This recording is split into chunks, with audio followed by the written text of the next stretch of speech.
You know what they say, teamwork makes the dream work. Well, teamwork also makes healthcare a lot safer for patients. We're going to be talking about the concept of collaboration today, the idea of working together. For this lesson, you're going to be needing Giddens chapter 44 and Davis pages 19 through 20.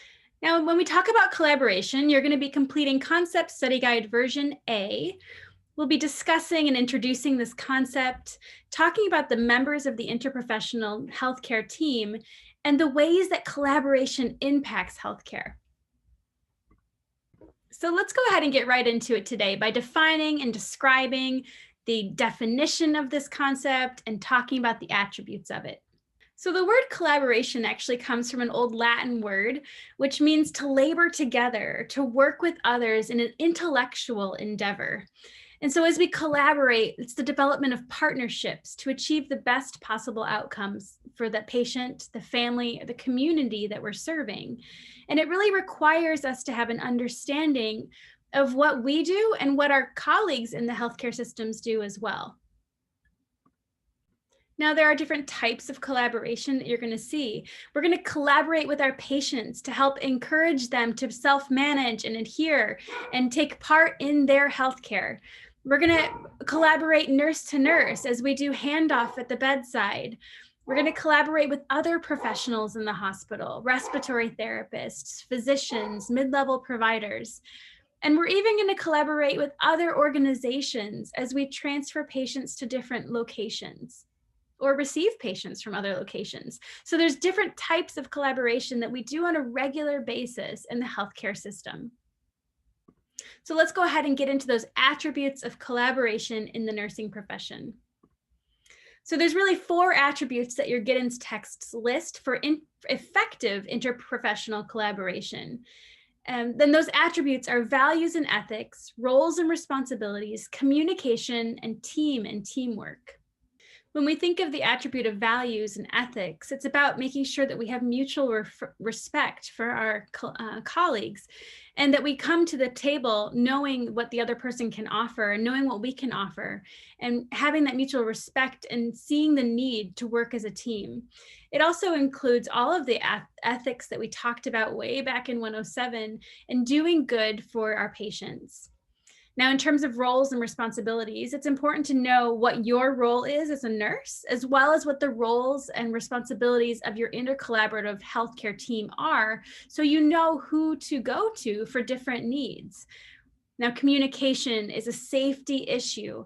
Having good, solid communication at handoff when you're calling a physician at 2 a.m., when you're sending a patient out to a nursing home, whatever it is, we need to have really solid communication because it's literally a game of telephone tag. Do you remember that game where somebody says a message and then the next person tries to repeat it down the line to the last person?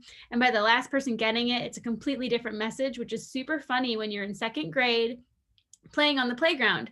It's not so funny in healthcare when the patient's information is being miscommunicated. So having solid communication that's assertive and respectful can really be helpful. And then finally, this idea of team and teamwork.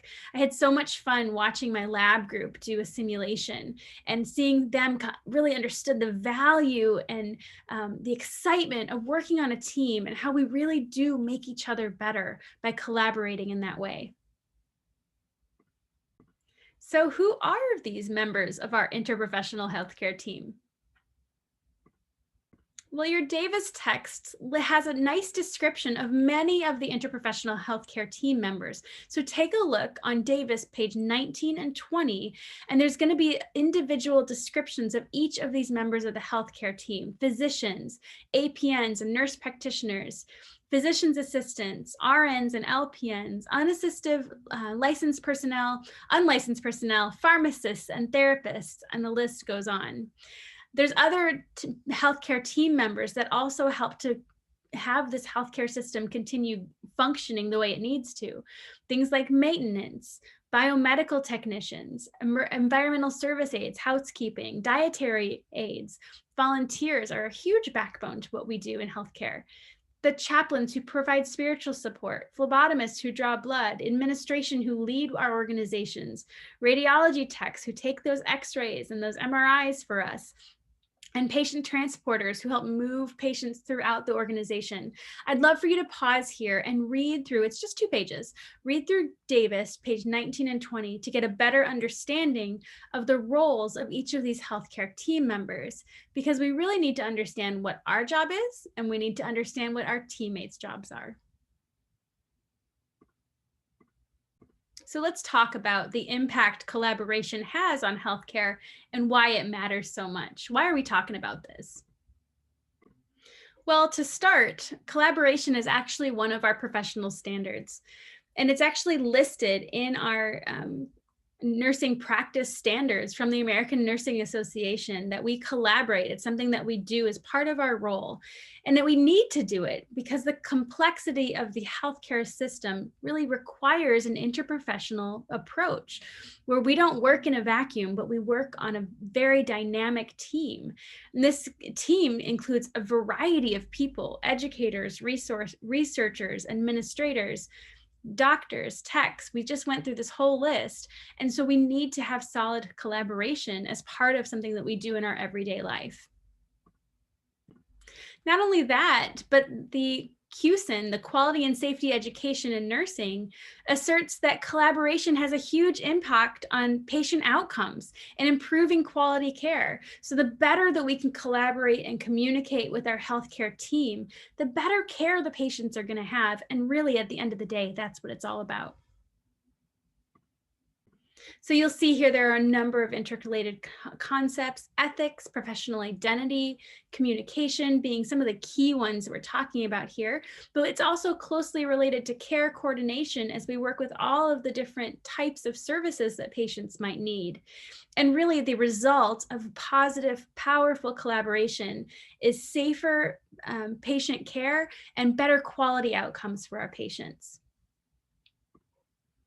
Now, there are a number of exemplars listed in your Giddens text: patient care handoffs, which we do at the end of every shift; interprofessional education, training with other colleagues in from different backgrounds; partnering with our communities; doing patient rounding and having that collaboration between the nurse and the patient themselves; and then a specialty healthcare team. You can go ahead and take a look at those yourselves on Giddens page 425. So I hope what you're starting to take away from this is you're realizing that it's not good enough to just be really good at putting in an IV or safely giving a medication, but that a huge role of ours as nurses is to engage with the healthcare organization, to collaborate with healthcare professionals, and to advocate for our patients in all of those aspects. And having strong communication is one of those foundational requirements of being a really safe nurse. And so let's all commit to, together, continuing to grow in our ability to communicate and collaborate, because we understand that at the end of the day, it's about patient safety and patient outcomes.